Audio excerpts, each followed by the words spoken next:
Welcome back to the second hour of our study. This is Conscience, Morality, and the Spiritual Life, Lesson 52 this hour. We have just about 6-7 minutes left of the presentation from Dr. Etkoff on her approach to happiness research. We've seen last hour Dr. Seligman, who was kind of the pioneer in the area, and we saw a 60-minute broadcast about happiness. And I think we'll complete with Dr. Etkoff this hour. And then I think we'll go with Dr. Sonia Lyubomirsky. Her presentation is about 38 minutes long. I wanted to try to get Dan Gilbert in here too, but that's another 20 minutes, so I think we would go over our hour time frame if we did that. So I think we'll just finish this one and then go to Dr. Lyubomirsky and see what she has to say. And then maybe we'll have a few minutes for comments after that. So let's pick up here with Dr. Etkoff with 7.5 minutes left.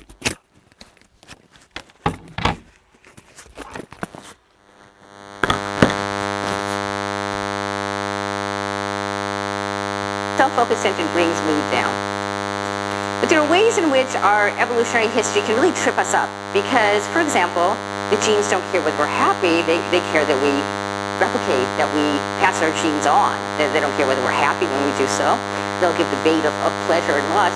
But so, for example, we have three systems that underlie reproduction because it's so important. There's lust, which is just wanting to have sex, and that's really mediated by the sex hormones, testosterone, estrogen. Romantic attraction, that gets into the desire system, and that's dopamine fed, and that's I must have this one person. There's attachment, which is oxytocin, and the opiates, which says this is a long-term bond. So the problem is that as humans, these three can separate. So a person can be in a long-term attachment, become romantically infatuated with someone else, and want to have sex with a third person, which can cause a lot of human unhappiness. The other way in which our genes can sometimes lead us astray is in social status. We are very acutely aware of our social status and always seek, to further and increase it. Now, in the animal world, there's only one way to increase status, and that's dominance. I seize command by physical prowess, and I keep it by beating my chest, and you make submissive gestures. Now, the human has a whole other way to rise to the top, and that's the prestige route, which is freely conferred. Someone has expertise and knowledge and knows how to do things, and we give that person status, and that's clearly the way for us to create many more niches of status so that people don't have to be lower on the status hierarchy as they are in the animal world. I'll go through these very quickly. Can money buy happiness is a question that's often asked, and this one says researchers, say I'm not happier for being richer, but you know how much researchers make. Okay, point well taken. The data isn't terribly supportive of money buying happiness, but it's not irrelevant. So if you look at questions like this, life satisfaction, you see life satisfaction going up with each rung of income. You see mental distress going up with lower income. So clearly there's some effect, but the effect is relatively small compared to other effects on happiness. And one of the problems with money is not really money itself. It's not that money is the root of all evil. Remember, it's love of money is the root of all evil. It's materialism. And what happens when people pursue money too avidly is they forget about the real basic pleasures of life. So we have here this couple, do you think the less fortunate are having better sex? And this kid over here is saying, leave me alone with my toys. And so one of the things is that it really takes over, that whole dopamine wanting system takes over and derails from any of the pleasure system. Maslow had this idea back in the 1950s that as people rise above their biological needs, as the world becomes safer, and we don't have to worry about basic needs being met, our biological system, whatever motivates us is being satisfied, we can rise above them to think beyond ourselves towards self-actualization or transcendence and rise above the materialist. So I just quickly conclude with some brief data that suggests this might be so. One is kind of anecdotal study on people's shifts, people who underwent what's called a quantum change. They felt their life and their whole values had changed. And about 50 people were studied like this. And sure enough, if you look at the kinds of values that come in, you see wealth, adventure, achievement, pleasure, fun, be respected before the change, and much more post-materialist values after women had a whole different set of value shifts, but very similarly, the only one that survived there was happiness. They went from attractiveness and happiness and wealth and self-control to generosity and forgiveness. Now, on a world map, Ronald Engelhardt at University of Michigan has looked at value shifts across generations and within countries, and he thinks he finds a great deal of support for Maslow's notion that within countries and within generations, so that as people grow up in a world without war and with material prosperities, their values shift from wanting a strong military and caring about economic factors to Green Party, women's liberation, quality of life, happiness ratings. And he sees this shift within a generation. It can change within a country such as our own right now, where there's so much emphasis on war, people pull back to a more materialist point of view. But if you look at the countries on the far right, the self-expression, those tend to be the countries with the highest happiness levels. So there is some hope for a post-material world. I end with a few quotes. There's only one question: how to love this world. And Rilke, if your daily life seems poor, do not blame it. Blame yourself. Tell yourself that you are not poet enough to call forth its riches. And say to yourself what you would be, then do what you have to do. Thank you.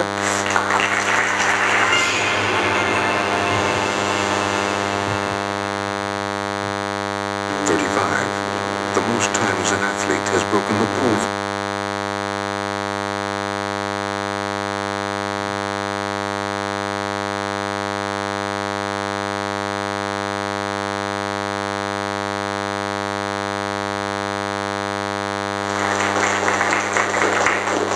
Thank you so much for coming. I was actually pointing to the pronunciation key of my name that I have there, Lubomirsky. It means love and peace in Russian, which I think is very appropriate for a positive psychologist, someone who studies happiness. So I'm delighted to be here. I live in Santa Monica. I just drove. It took me about 4 minutes to get here. And I think Santa Monica and Google are great places for a talk about happiness. And so what I'm going to do today is give you a brief overview of the work that I do on happiness, the work that is described in my book, and on how people can become happier, how people can increase their happiness past or over and above their baseline, or what's called a set point. We'll talk about that. And I'll try not to give everything away so you can actually read the book. I usually try to communicate in a way that non-scientists can understand, and I show graphs and things like that, but I'm sure that this audience will have no problem with any of the research that I describe. The book is very accessible to general audiences. I just realized that you don't remember this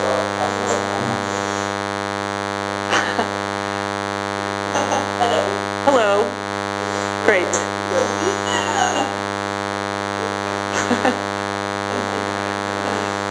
All right, we muted them. Great. So let's get started. Raise your hand if you don't mind being a little happier than you are right now. Okay, how about a lot happier? Who wants to be a lot happier? Okay, good. Well, I believe that all of us want to be happy, even if we don't use the same language to describe that wish, and even if we define happiness differently or we pursue happiness differently. In every culture that researchers have surveyed, they ask people what are their top goals in life. They've found that most people put happiness at the top of their lists. And even in cultures that don't value happiness as much, I was born in Russia, where suffering is valued. And even in those cultures, when people are asked, what do you want most for your children? Most people say, I want my children to be happy. So I think it's really a universal goal. And indeed, throughout history, actually, I just realized that I need a remote or some way to advance my slides, because my mic is keeping me fixed onto, or I can have a human remote, I guess. Throughout history, human beings from all over the world have it next slide. These are just, click it again. Okay. Throughout history, people from all over the world have been infatuated with the idea of happiness, especially in the Western world. This is a famous quote from Aristotle that some of you may know about. And a couple of surveys have actually found that Americans think about happiness at least once a day, which is kind of amazing. you can sort of see if it's true for yourself. Next slide. You have to kind of look again.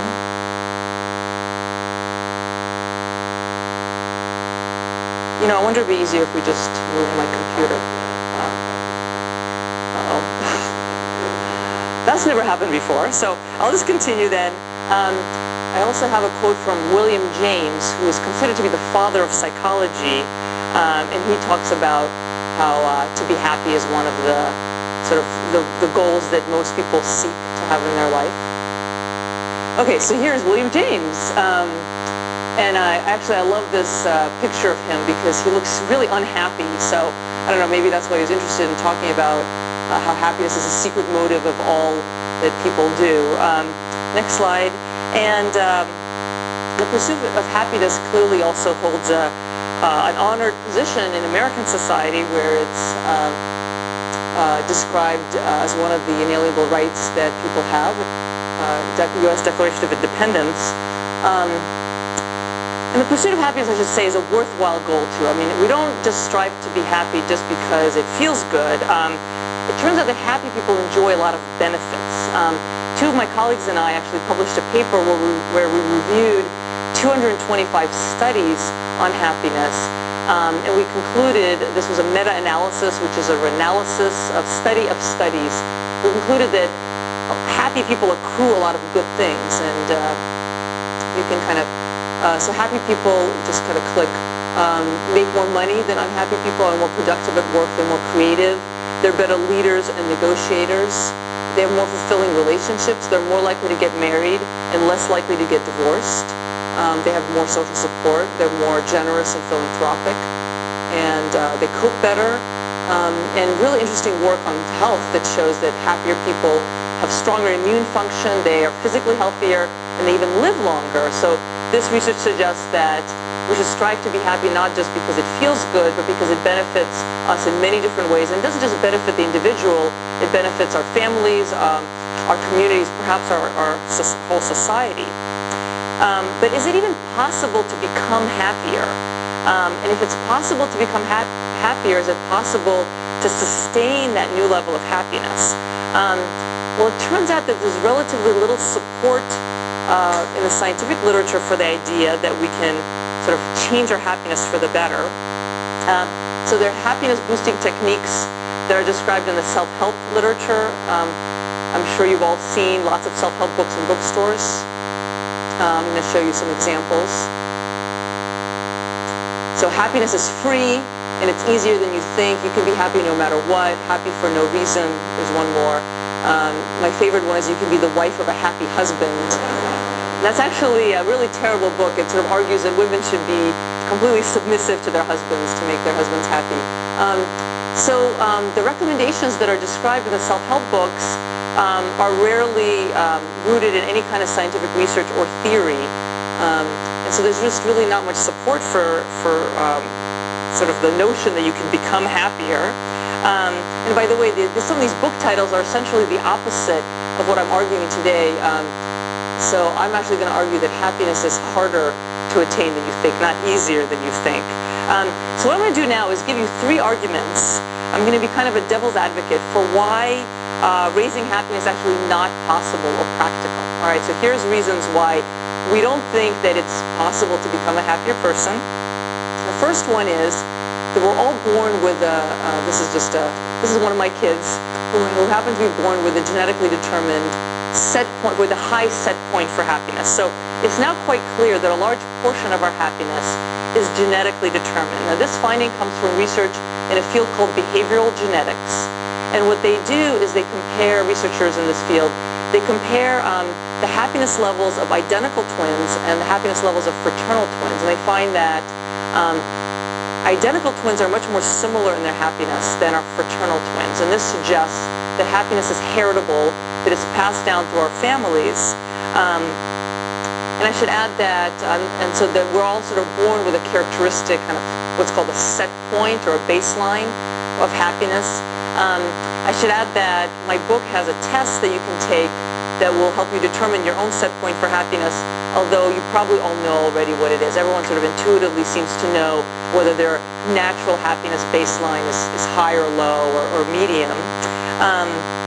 And so this research leads some people to conclude that it's futile or worthless to try to make people happier because, it's genetic.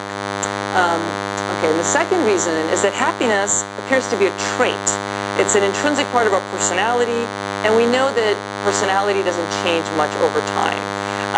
And indeed, studies have shown that happiness is very stable over people's lives. And so this fact also leaves some people feeling pessimistic. If happiness is so stable, it's like one of your intrinsic traits, how can we ever change it? And the third one is hedonic adaptation.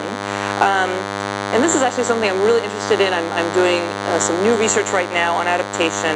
And this phenomenon means that we tend to adapt or get accustomed to new changes in our life. So we get a new job, we get a job at Google, and it's really great, and you have this boost in happiness, but I have to tell you that boost is not going to last, because after all, we adapt, we get accustomed to any kind of positive change, we start taking it for granted. There's a very nice study that was done in Germany that followed 25,000 Germans over the course of 15 years. A lot of those Germans got married during that time, and they found that getting married gave people a boost in happiness, a significant, substantial boost in happiness, but that boost lasted on average for 2 years. Okay, after 2 years, people reverted back to their baseline that they were before they got married. And there's lots of research like that. So basically, this work shows that any kind of positive change, having cosmetic surgery, becoming more beautiful, moving to a beautiful house, getting a new job, getting married even, getting a new car, we tend to adapt to those things. And so ultimately that means that our life circumstances don't really impact our happiness very much.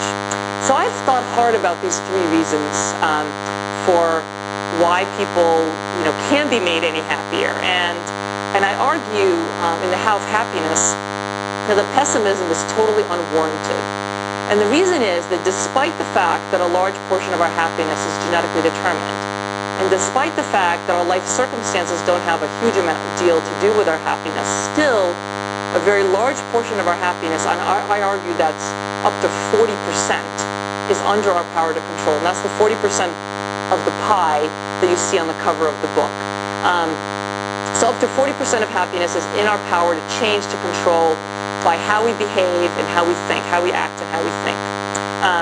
Let me show you a pie chart that I've developed with my colleagues Ken Sheldon and David Shkati.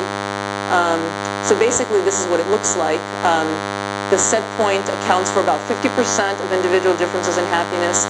Life circumstances account for about 10%. And I should say these numbers are estimates and average from previous studies. They're not set in stone, they're approximations. And so that leaves about 40% for what I call intentional activity, which is sort of the things that we can do in our daily lives to make ourselves happier. Next slide. I should also say that, just say a couple words about how happiness is defined. Researchers following the work of Ed Diener define happiness usually as having two components. And the first component is the experience of positive emotions. So people are happy, tend to experience frequent positive emotions. They also experience negative emotions, of course, but they experience more frequent positive emotions. So joy, pride, curiosity, interest, enthusiasm. And then the second component of happiness is what's called life satisfaction. It's a sense that your life is pretty good, that you're progressing towards your life goals at a rate that's sort of satisfying to you. And what we do when we define happiness, we basically let people define it for themselves. There's no happiness thermometer, we can use to sort of figure out how happy you are. It's a subjective phenomenon. No one else can tell you how happy you are. Only you really know how happy you are. So we ask people, we use self-report scales. We ask people, how happy are you in general? So there's scores of how to be happy books in bookstores, as I mentioned. But I think that I'm the first author of a How to Be Happy book who actually does research with my students and with my colleague Ken Sheldon on how people can be made happier. And I think that's very important. Some people don't really care that happiness recommendations are based on the scientific research, or they don't care to know the details. And I would argue that you may not care about the details, but you should care that it is based on research. And I have to say, it's amazing how many people out there who just don't seem to think that it's important that what you do has any kind of validity or effectiveness. There was a blog, I keep track of some of the bloggers that write about my book, and there was one that was written, I believe it was about a week ago, that sort of made fun of the book and said, I can't believe that, she thinks that happiness strategies that are based on research are going to be any more effective ones that are not based on research, they're based on intuition, which is just incredible to me that there are people who think that. Like, would you ever take a drug that's just, not based on anything? One reason it's important that any kind of recommendations that you take are based on scientific evidence is that I argue that we really need to put the same kind of effort and commitment into becoming happier, if that's what you want to do, as you do into any other area of your life, into perfecting your body or raising your children or advancing in your career. All of those things take effort and commitment. And if you're going to put a lot of effort into becoming a happier person, you want to make sure that effort is worthwhile, that it's based on sound scientific data, and you choose the strategies, and we'll talk about that in a moment, how you sort of choose the happiness strategies that you do. I also really like the title of the book, The How of Happiness, because it was like maybe the 90th title that we thought of, but it was a good one, because it incorporates two different meanings of the word how. It's both a how to be happy book, but it's also about the scientific how, about sort of why and how do these strategies work. Okay, so what are these strategies that I've been mentioning? There are probably hundreds of happiness strategies that you can use that exist out there. I've chosen about 12 to focus in the book, because those are the ones that have the most scientific evidence, but there are probably hundreds. And I'll give you sort of a sampling of some of them. Basically, they come from, a lot of them come from research on the happiest people. And the idea here, the thesis is, if you want to be a happier person, you should observe really happy people and see what they do. Kind of like if you want to be thinner, observe a skinny person and sort of watch what they do and then follow what they do. See what happy people do. And I've been doing this research for about 18 years now, and I'll show you some of the results of that. So research shows that happy people invest a great deal in their relationships. They enjoy their relationships. They express gratitude for what they have. They are kind and helpful to others. They practice optimism when envisioning their futures. They savor life's pleasures and tend to live in the present moment. They make physical activity a habit. Many happy people are religious or spiritual, and they're deeply committed to lifelong intrinsic goals, whether it's fighting crime or advancing in their careers or raising children and teaching their children their most important values. Okay, I bet none of you are sort of bowled over by looking at this list, right? I mean, unless you've been living under a rock, you've heard that, being grateful and being forgiving and sort of being good at relationships makes people happy, right? So this is nothing new. The unique contribution of my book is that I talk about these strategies. I talk about sort of the research that supports the strategies, which are supported, which are less supported, and then different ways of accomplishing them, and sort of what the interventions say. Just some side notes. I want to mention some personal notes about what it was like for me to write this book. It was a little bit uncomfortable for me at times because I found it unnatural to give advice. As a basic scientist, I'm taught to draw very cautious conclusions on the basis of my research, and so it's kind of weird and unnatural to sort of make recommendations. We're not trained to do that. But I think the caution of scientists can sometimes be misplaced in that we're never really ready to share the results of our research. There's always sort of I's to dot and T's to cross. But in the real world, people are living their lives and they want to know how to live a happier and healthier life, how to live a more flourishing life, how to be more fulfilled. And if we don't share our research with the general public, then other people who are not sort of as well versed in it are going to interpret our findings for us and often misinterpret the findings, which happens all the time.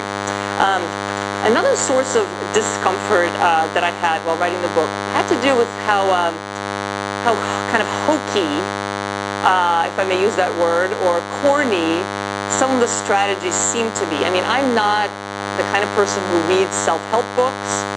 So when I see things like, oh, you should try to be forgiving, you should count your blessings more often, that just sounds kind of trivial to me, kind of hokey, like a cliche. And why is that? I'm not really sure. I mean, it could be that these are really complex recommendations, and when you condense them down and sort of trying to get at their essence, it's very hard to condense them. Basically, it sounds like a cliche, it sounds trite. It also could be that that we were sort of turning into universal maxims, things that are really personal and close to the bone to us, and make them sound watered down, kind of like a cliche. But the fact that some strategies sound corny to some people, and by the way, they don't sound corny to others. I actually had some of my chapters were read by some of my friends, and some of them were kind of insulted and said, you know, I don't think this is corny at all.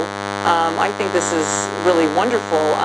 And so people, there are individual differences in people's reactions. So, but what's important is that the strategies have been shown to be effective. I mean, that's what's important, not whether they sound corny. So I'm a scientist who does what are called happiness interventions. And by intervention, I don't mean, you know, like there's a show right now called Intervention. I don't mean like the kind of meeting that family and friends, you know, confront a drug addict and, you know, tell them that they should stop using drugs. It's a different meaning. Researchers use the word intervention to mean basically an experiment where people try to change something about themselves to have a positive change. And so what I do is I have human research participants, and I instruct my participants to practice a happiness strategy over a certain amount of time. Maybe it's 6 weeks or 10 weeks or 8 weeks. And I follow then I measure their happiness at different points in time, and I see what happens. And I also have other groups of participants who might practice a different strategy, or they might practice the same strategy in a different way. And I also often have or usually always, I should say, have a control group to compare to.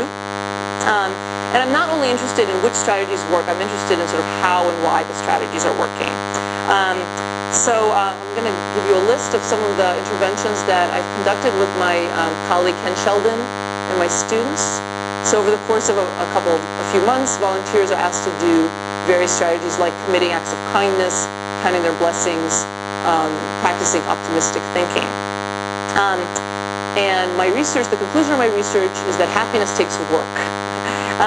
And I've given this sort of a version of this talk to different groups. I've done book signings at bookstores, and people don't like to hear this, that happiness takes work.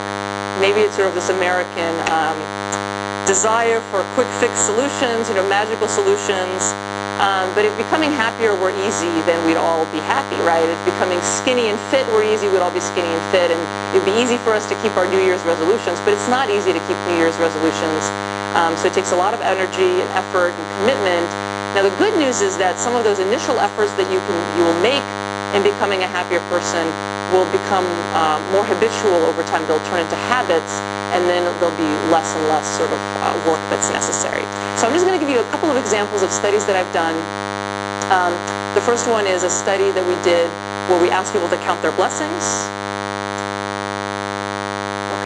So what we did, we tried to induce gratitude in our participants. Gratitude is defined as a felt sense of wonder, thankfulness, and appreciation for life. And there are many reasons why being grateful makes people happier. I'm not going to go through them, but I just note some of them in the slide. You know, being grateful prevents us from taking things for granted, makes us feel good about our lives, helps us cope with stress and trauma. It neutralizes negative emotions. You know, it's hard to feel jealousy or bitterness or greed when we're grateful, right? So it's sort of a good antidote to negative emotions. Okay, so in this particular study, we had participants count their blessings, that is, keep a gratitude journal for 6 weeks, and we had 3 groups. They either did it once a week, which was about every Sunday night, you know, you write down what you're grateful for, or 3 times a week, Tuesday, Thursday, Sunday. And we had a control group that actually didn't do anything. We just measured their happiness. In other studies, we have more appropriate control groups. Okay, so these are the instructions that people got. There are many things in our lives, both large and small, that we might be grateful about. Think back over the events of the past week and write down up to 5 things for which you're grateful or thankful. Okay, and then you wrote, this week I'm grateful for. Okay, and these are college students, I should say, in this study. These are some things they mentioned. Actually,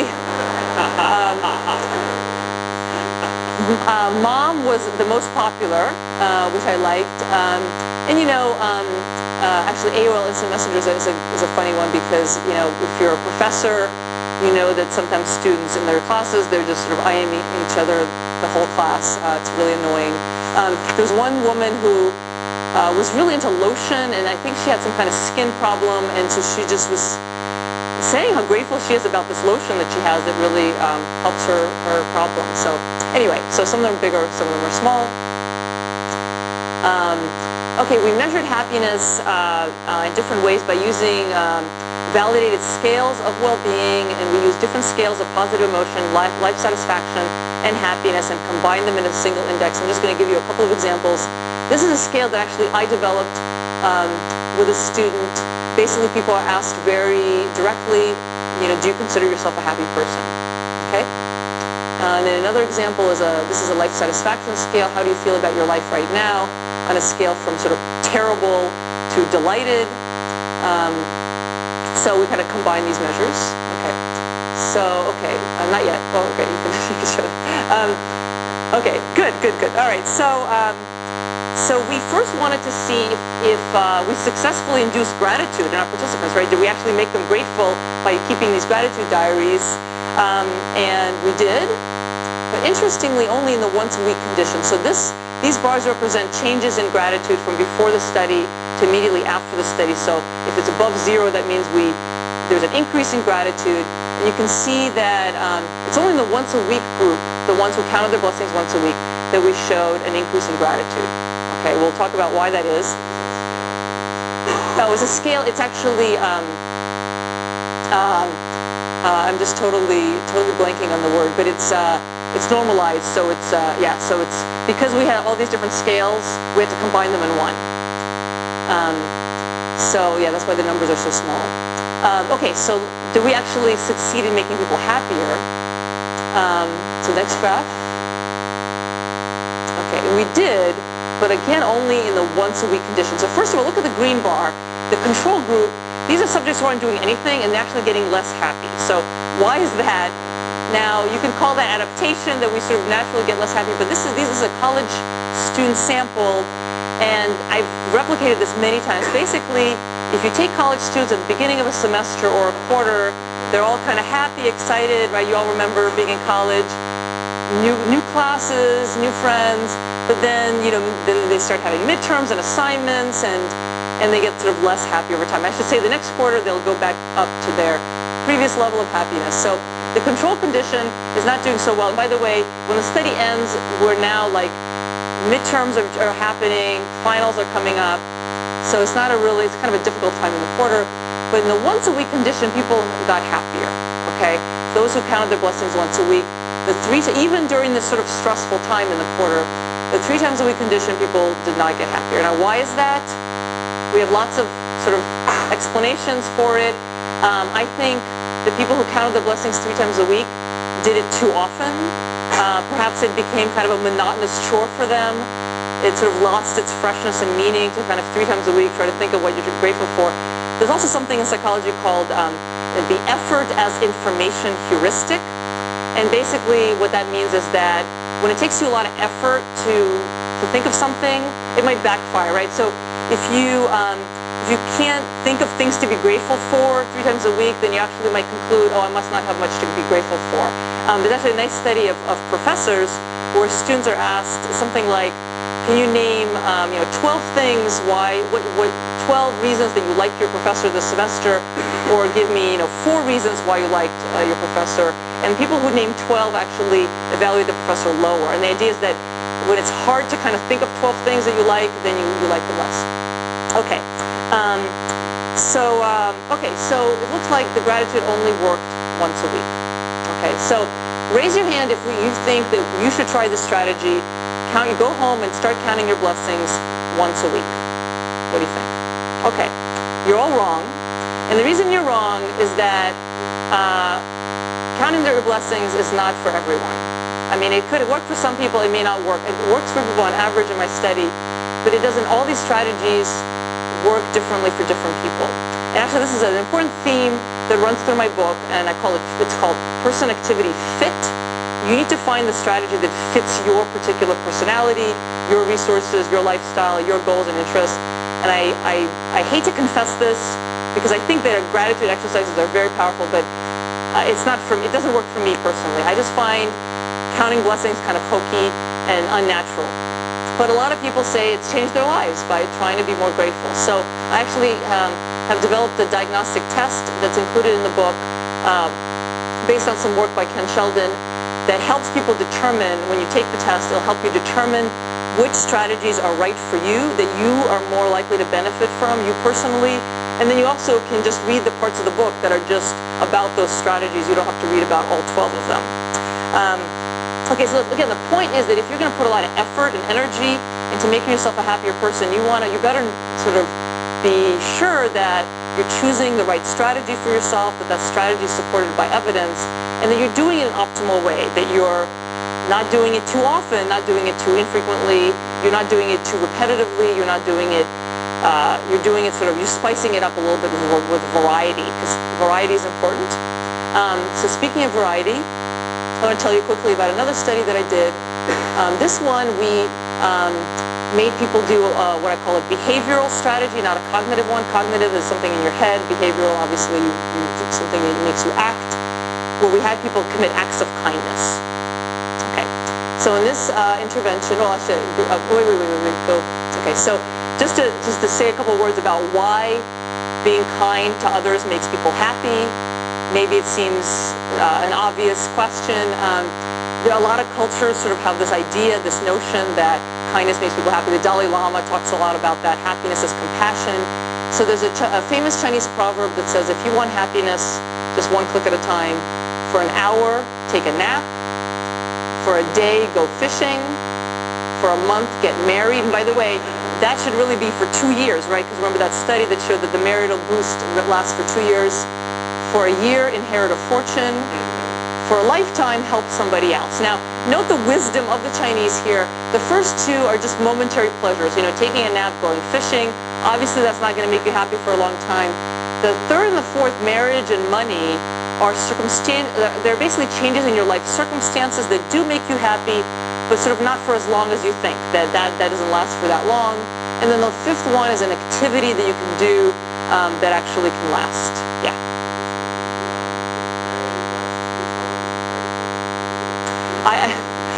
Are you interested for your personal? Yeah. I don't know, because there aren't really studies of that. But there are studies, for example, of people who won the lottery, and actually there's some mixed findings because sometimes they get less happy because they feel like their friends now treat them differently, and actually there's a high rate of divorce among lottery winners. So I don't know the answer to that question, but it's a very good question. At least that a few people are interested in. Okay. So I should say our president, who's very wise, agrees with the Chinese about the benefits of helping. Okay, now we can go on. All right, so kind acts, make people happy for a lot of reasons. I'm not going to go through all of them. Basically, when you're generous, it makes you feel good, like you're a good person. I think maybe the key is it has a lot of social consequences. So when you're kind to others, they tend to like you more, they appreciate you, they might reciprocate later when you need help.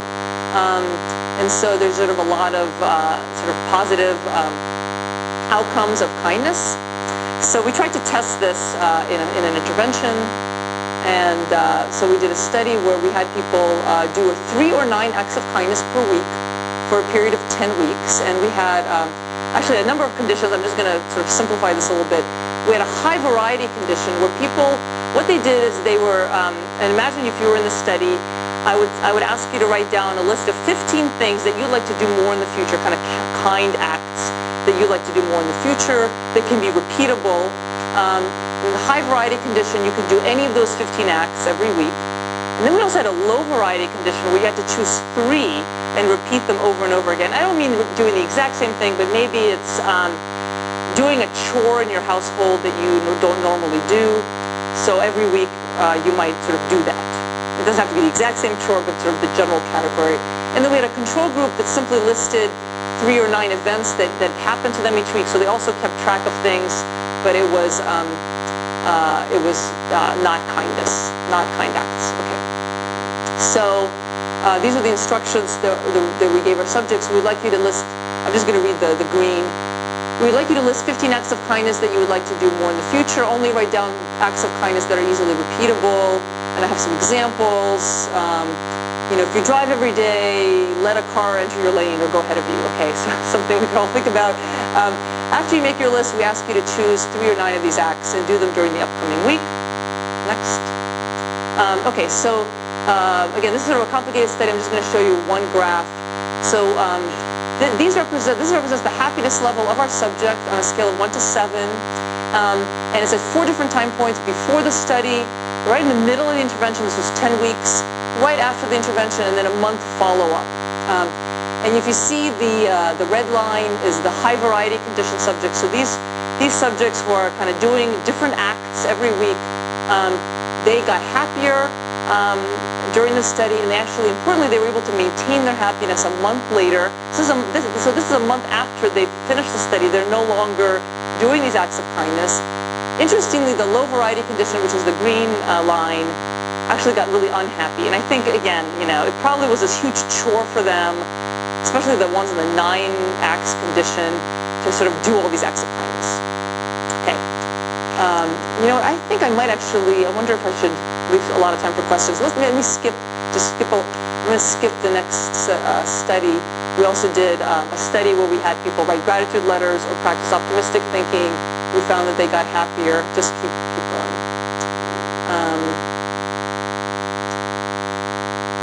Sorry about that. I have these really nice slides you can look at. So in this study, so just keep going. We basically were testing also, you know what, why don't you stop here? We were testing, maybe one more, the question of whether if you're motivated to be happier, if you're going to benefit more. Now, interestingly, in all of these studies that we do, we take participants, we pay them, or they do it for some kind of credit, and then we randomly assign them to some condition that makes them happier. Now, they may not be remotely interested in wanting to be happier or putting the effort into it. They may not be taking it seriously. In the real world, the people who want to be happier actually, really care about it, and they go to the bookstore, they buy a book, they actually, do something in their daily lives. And so in this study, we actually manipulated motivation. So we had half of our subjects, I should say, this was not an experimental factor because we couldn't figure out how to do that. So we had half of our subjects self-select themselves into a study about happiness. Like, do you want to be happier? Come be in our study. And then half just, we're doing a study on cognitive exercises. And we found that basically the motivated, which are the red bars, the motivated subjects benefited more from happiness than the non-motivated ones who practice optimism or gratitude. And actually, keep that. We also looked at effort. So the more effort that people put into the activity, the more they benefited it. So the red line is people who put a lot of effort into the activity. So whether they're practicing optimism or gratitude, effort was important. And then we also looked at fit. Remember, I talked about the importance of fit. You have to choose the activity that works for you personally. People who felt that the optimism or gratitude strategy sort of fit them as a person, the control condition, they were just writing down what happened to them every week. And I guess some people like to do that. Maybe they're kind of organization freaks and like to write down everything they do. I kind of do that sometimes. So the higher the fit, the more they benefited from the strategy. All right, I'm going to sort of conclude now. These are just sort of some examples of studies we've done, and a lot of them are described in the book, and then a lot more. And all of these findings are basically testimony to the importance of motivation, effort, fit, and commitment when you try to remake yourself as a happier person. And I discuss all of these in the last chapter that's called The 5 Hows of Happiness, which is actually a really important chapter. Sort of how are these things working? We've done about a half dozen other interventions. We've looked at other strategies like savoring. We are looking right now at cultural differences. Again, sort of the hypothesis being that the pursuit of happiness is a universal goal, but people in different cultures pursue happiness differently, might benefit differently from different things. So I guess I kind of want to conclude by saying that I want you to consider how much effort that you put into other domains in your life. Maybe it's physical exercise. Some of you might put a lot of time into going to the gym or running or Pilates or yoga or whatever it is that you do. And I think you need to think about happiness in a very similar way. People don't tend to apply the notion of effort to their emotional lives the way they apply to other areas of their life. But if you want to be a happier person, you kind of need to put in the same kind of effort and commitment as you do to, going to the gym. But I think even though this effort takes work, it's a really rewarding and fine kind of work. I mean, trying to be grateful for what you have, trying to be optimistic, being kind to others is very fulfilling and can be fun. So I started with a quote from Aristotle, if you remember back then, and I end with a quote that nicely kind of describes the gist of my work, which is that happiness depends upon ourselves. So thank you. That's it.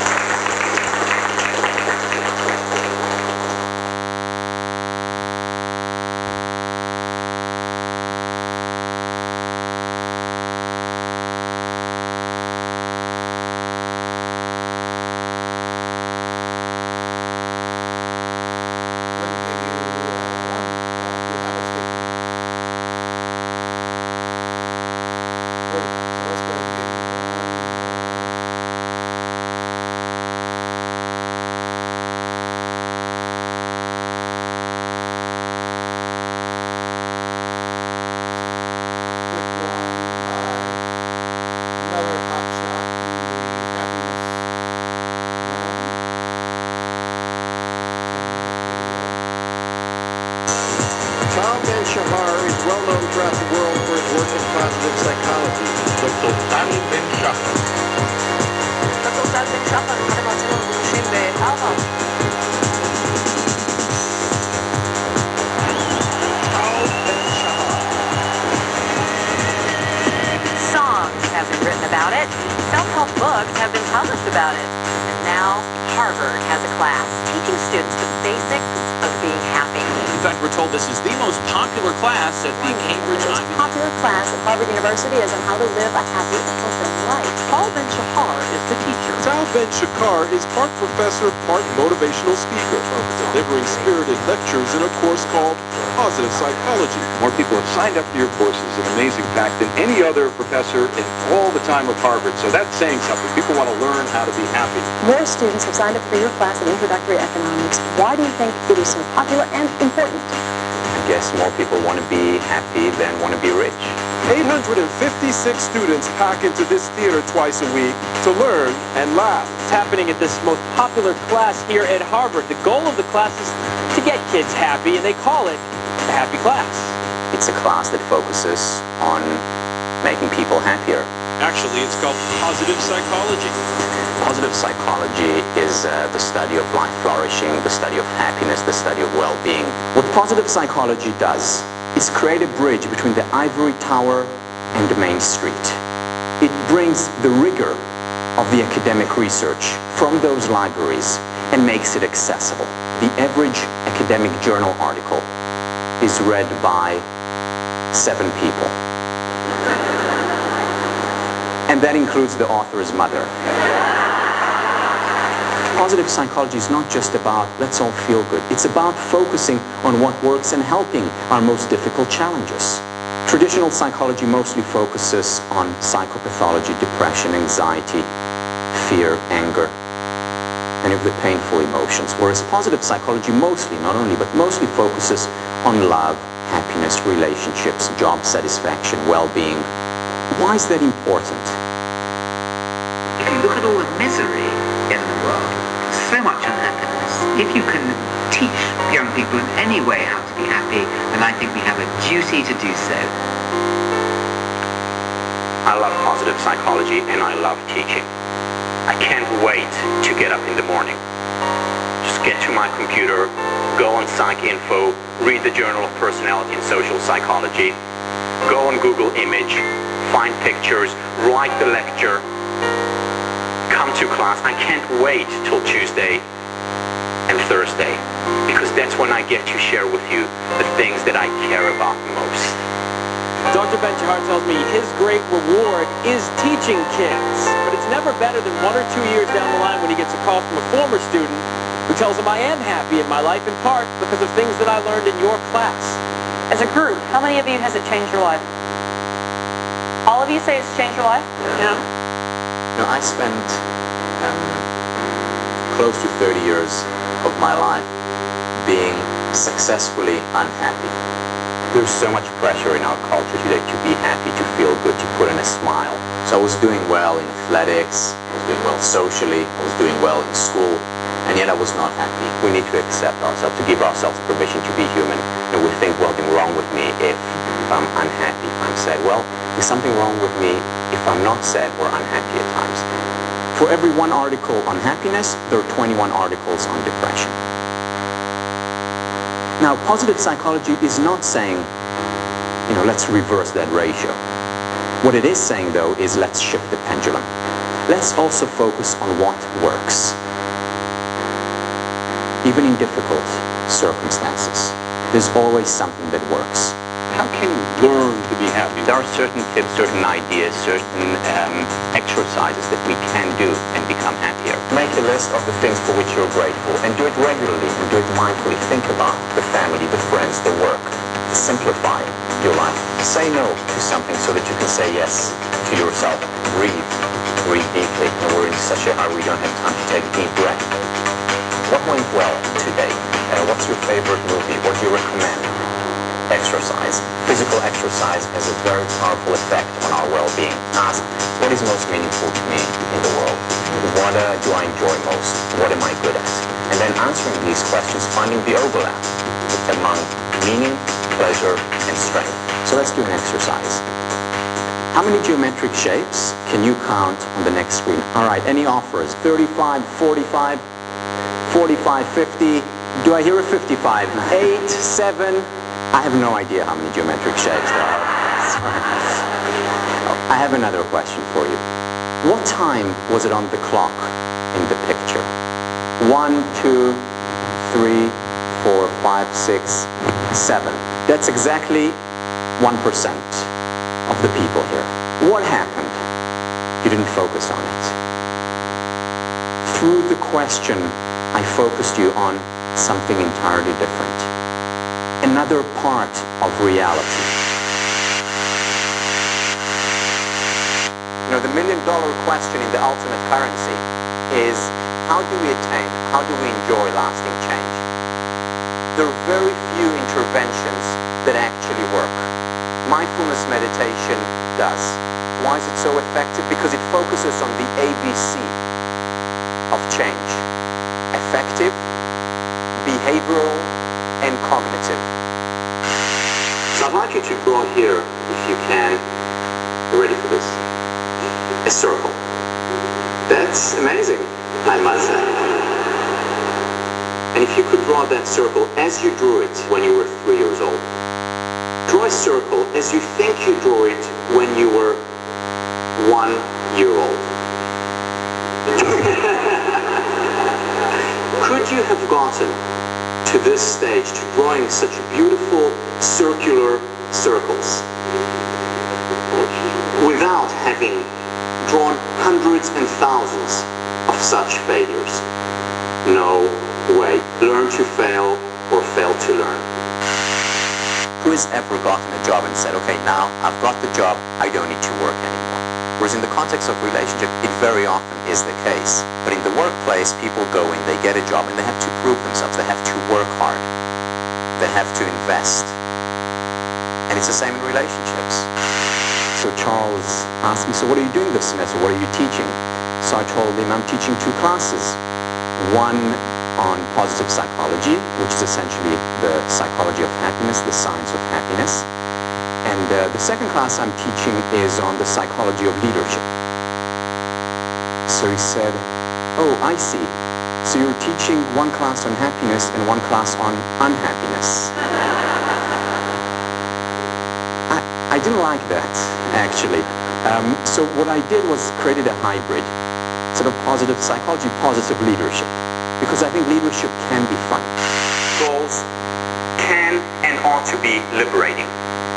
In other words, a long-term goal liberates me to enjoy the here and now, the process. The misunderstanding of the appropriate role of goals explains partially why so many highly successful people are unhappy. Once I become famous, once I become rich, once I get this promotion, then I'll be happy.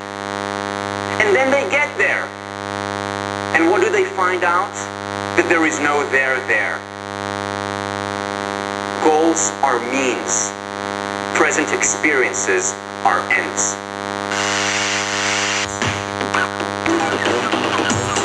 The thing that was most important about this class was the idea that you can really create your own happiness. You can always improve your life and make yourself better off and look back and say that I've made progress from where I was before.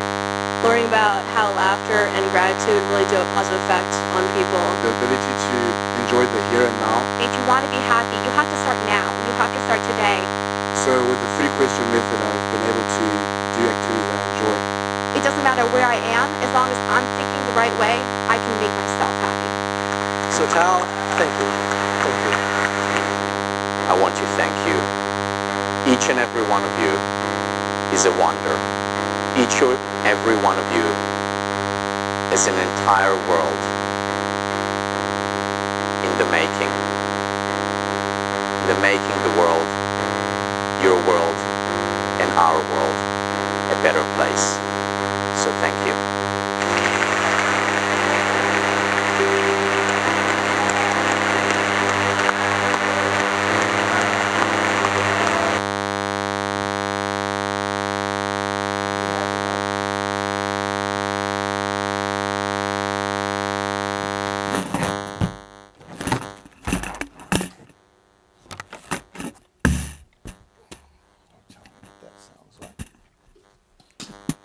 So he has a different approach. What kind of approach would you call his approach? Yucky? All right. Well, that's a value judgment, but what is his approach? What does he try to do? Think in terms of your HAMs, happiness attainment motivators. What's he trying to do with his approach that's different than, for example, Sonia Lyubomirsky? You see his prayerful hands, his mindful meditation, his you're going to make this world a better place. His emphasis is on a religious motivation aspect of motivating yourself to be happy. Sonia Lyubomirsky, who's more of a personality, a 5-type personality, as we would find in the Enneagram studies, more a think it, more what you think. So a lot of different approaches, but hopefully you've been able to see through all of them that all of the happiness approaches revolve around religious, chemical. Chemical is making you feel good about yourself, good endorphins, good brain stimulation stuff, gratitude, all those things are more chemical. Approbation, people will do nice things to you if you do nice things to them. Materialism can make you happy. You saw some studies that said, no, materialism doesn't make you happy. You saw others that it does. Materialism, not necessarily meaning that you're getting a lot, but that you have enough. You saw that in the Danes. You saw it in we saw it in several of the other approaches. So power, some power in there, and some sex in there as well. So we see all of the different HAMs as part of the human viewpoint of human happiness. Let's go ahead and close. We'll deconstruct these at a later time as we go through them and look at the spiritual alternatives. Father, we're grateful for our time together. We're grateful for the knowledge base that we gained in this, even though it was not from a scriptural viewpoint. It does give us a reference point for our spiritual viewpoint, for the spiritual reservoir of righteousness we have received so that we might experience your joy rather than human happiness. We thank you in Jesus' name. Amen.